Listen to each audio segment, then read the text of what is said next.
Cricket में आज कहानी टीम इंडिया के दीवार राहुल द्रविड़ की, जिन्होंने भारतीय क्रिकेट को नई ऊंचाइयों तक पहुंचाया।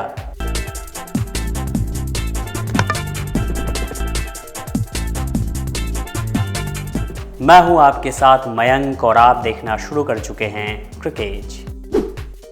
भारतीय क्रिकेट के महान खिलाड़ियों में से एक राहुल द्रविड़ इन दिनों काफ़ी चर्चा में हैं। चर्चा की वजह है उनका भारतीय सीनियर टीम के कोच बनने का। ऐसे कयास लगाए जा रहे हैं कि जैसे ही रवि शास्त्री का युग खत्म होगा, उसके बाद राहुल द्रविड़ 2023 तक टीम के कोच बन जाएंगे। पहले इस बात की खबर थी कि द्रविड़ ने भारतीय टीम का कोच बनने के लिए इनकार कर दिया था, लेकिन बीसीसीआई अध्यक्ष सौरव गांगुली और सचिव जय शाह से बात करने के बाद वो राजी हो गए। लेकिन कहानी में ट्विस्ट तब आया जब खुद सौरव गांगुली ने इस बात पर खंडन किया।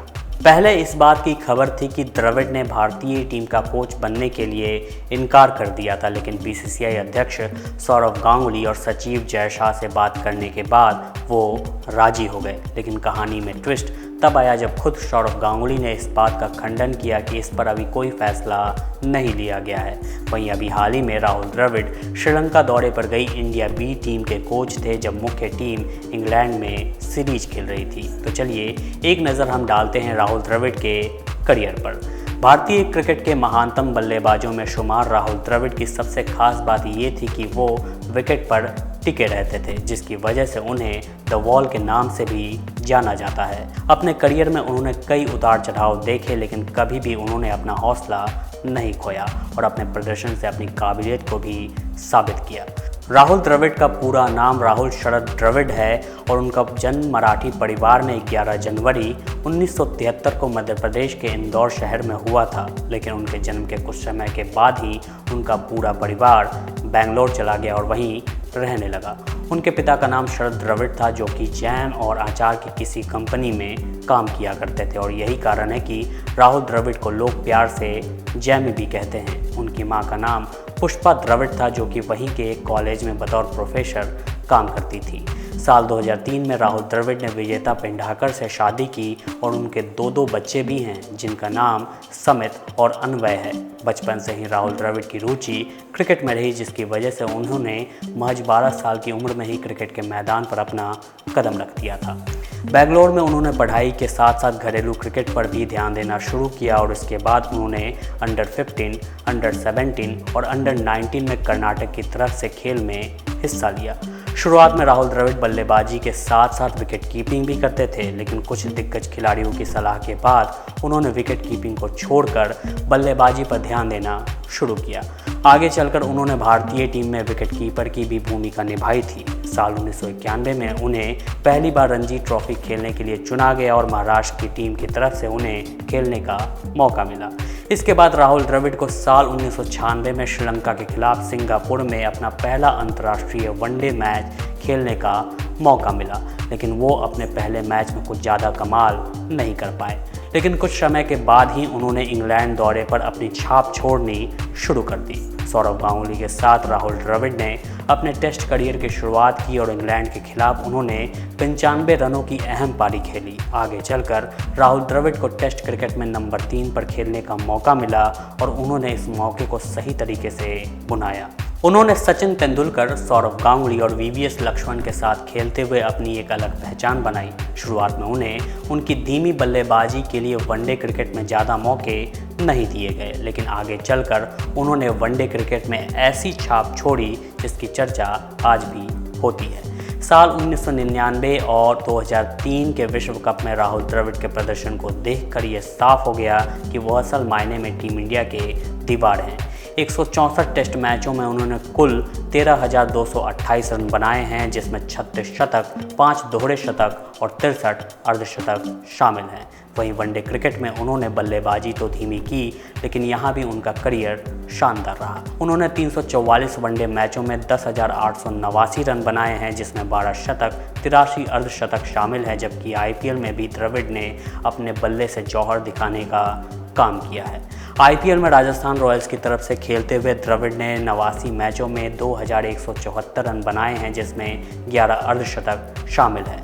अंतर्राष्ट्रीय क्रिकेट में राहुल द्रविड़ ने सचिन तेंदुलकर के साथ मिलकर अच्छी पारी खेली है। उन्होंने और सचिन तेंदुलकर ने कुल साझेदारी करते हुए 237 रन बनाए हैं। जब एक मैच में भारतीय टीम के विकेटकीपर नयन मोंगिया चोटिल हो गए तो उन्होंने विकेट कीपिंग की भी जिम्मेदारी संभाली और जब महेंद्र सिंह धोनी टीम का हिस्सा बने तो उन्होंने ये जिम्मेदारी उन्हें सौंप दी। राहुल द्रविड़ और सचिन तेंदुलकर को लेकर दो किस्से काफ़ी मशहूर हैं। पहला ये कि जब भारत और पाकिस्तान का मैच होता था तो ये दोनों बल्लेबाज हिंदी और अंग्रेजी के बजाय मराठी भाषा में बात किया करते थे ताकि पाकिस्तान के खिलाड़ियों को भारत की रणनीति ना पता चले। और दूसरा ये कि न्यूजीलैंड के तेज गेंदबाज क्रिस केर्न्स के रिवर्स स्विंग से राहुल द्रविड़ और सचिन तेंदुलकर काफ़ी परेशान हो गए थे, जिसके बाद सचिन तेंदुलकर ने ऐसा तरीका निकाला कि अचानक सब कुछ बदल गया और आग उगल रहे क्रिस केर्न्स अचानक चौके पर चौके खाने लगे। दरअसल मोहाली में भारत और न्यूजीलैंड के बीच मैच खेला जा रहा था और क्रिस केर्न्स अपनी बेहतरीन रिवर्स स्विंग से राहुल द्रविड़ और सचिन को परेशान कर रहे थे। क्रिस केर्न्स गेंद को छुपाकर क्रीज तक ला रहे थे, जिसके बाद बल्लेबाज इस बात का अंदाज़ा नहीं निकाल पा रहे थे कि गेंद का चमकदार हिस्सा किस तरफ है। आपको जानकारी के लिए बता दें कि रिवर्स स्विंग खेलने के लिए गेंद का पुराना और नया हिस्सा देखना काफ़ी ज़रूरी होता है, क्योंकि गेंद उसी के हिसाब से हवा में स्विंग करती है। इसके बाद सचिन तेंदुलकर ने राहुल द्रविड़ को अपनी योजना के बारे में बताते हुए कहा कि मैं नॉन स्ट्राइकर पर खड़ा होकर केर्न्स की ओर देखूंगा कि गेंद की चमकदार साइड किस ओर है। बॉल की चमकदार साइड जिस ओर होगी मैं बल्ला उसी हाथ में पकड़ूंगा।